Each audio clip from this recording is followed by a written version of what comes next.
to expose. I hope you guys are ready. Pay attention and spread this video everywhere. So yesterday I brought you a breaking news story of up to 40 British Met police officers arresting and then de-arresting a doctor. It transpires it was a case of mistaken identity. Through some investigative journalism, we found out who the target was, and the target was DrRahmeh Al-Dawan. Previous video, I showed you a screenshot from the police officer's phone and his notepad where it clearly showed DrRahmeh's name. We then showed you a photo of the two men that complained to the police, and they are known Zionists that belong to the organizations Stop the Hate UK, Our Fight. They're connected to CAA, the Board of Deputies, and UK Lawyers for Israel.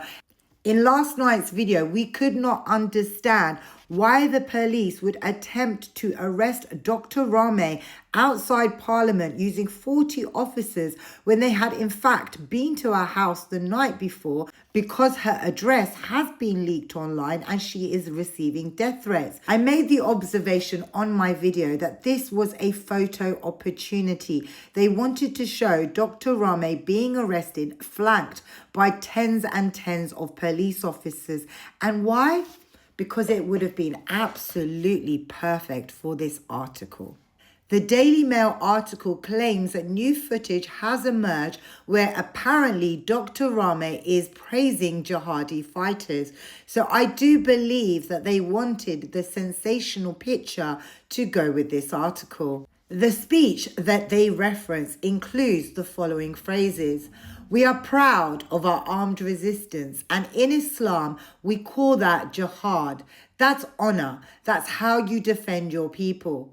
Now, elsewhere, she also calls Israel the terrorist entity, and she also goes on to say it does not exist. It sits on top of Palestine and it must be dismantled. She also went on to say, "For me, Palestine is the entirety of the map. Israel does not exist, and I can say that legally. I have my opinion."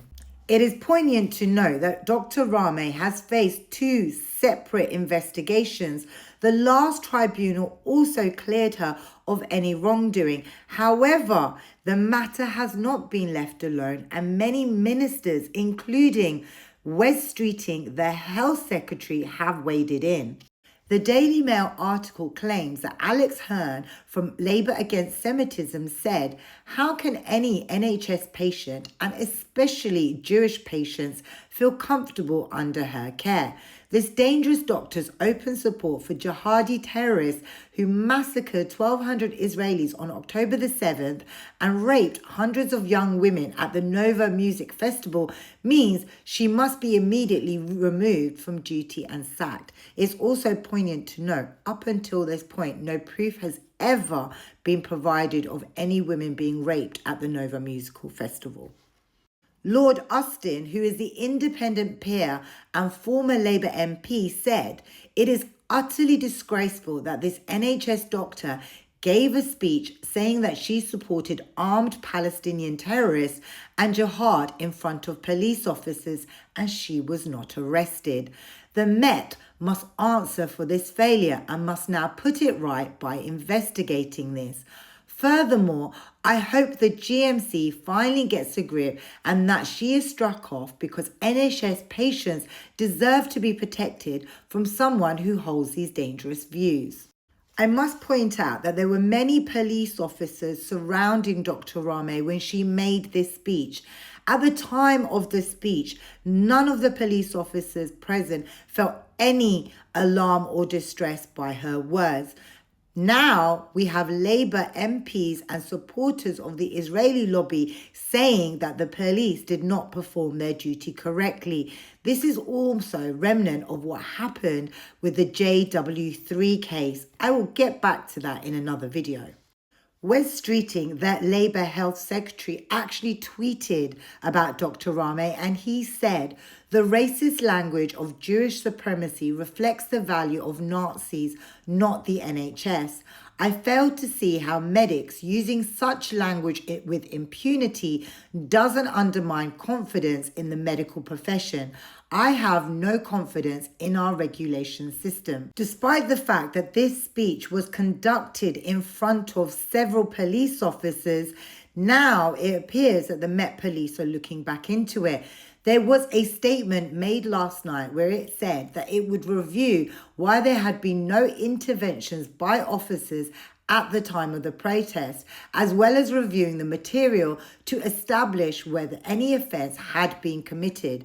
The spokesperson said, "We can understand why the comments made in this video are a cause of significant concern." While the Crown Prosecution Service has previously determined that similar language used at protests did not cross the threshold into criminal offence, each incident is specific, and we would expect officers to intervene and take action so that an investigation can follow.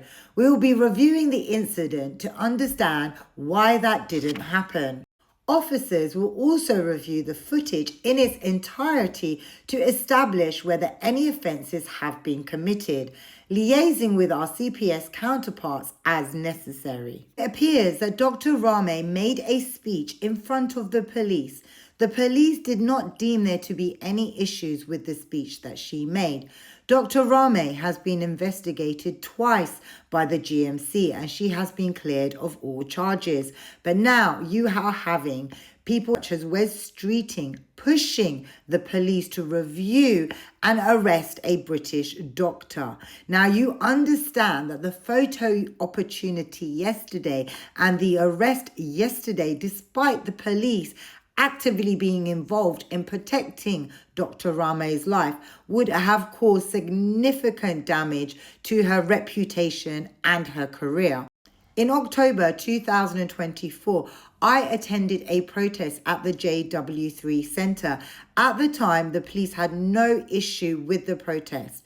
However, due to pressure from the lobby and a King's Council being involved, as well as several politicians, the police decided to reinvestigate that in January 2025. I was publicly arrested at a national demo. We were all put through an investigation. Equipment was confiscated from some of us. We were doxxed in newspapers and online, and the end result was no further action. Yet currently, there is a Daily Telegraph journalist called Patrick Sawar doorstepping people like a Palestinian journalist called Assad in regards to this case. Now we are seeing that they are pushing for DrRahmeh Al-Dawan to be arrested as well as being struck off from the medical register. This is a very alarming story. DrRahmeh's address has been leaked online. She has received numerous death threats. On top of that, now the Israeli Zionist lobby is pushing for her to be arrested.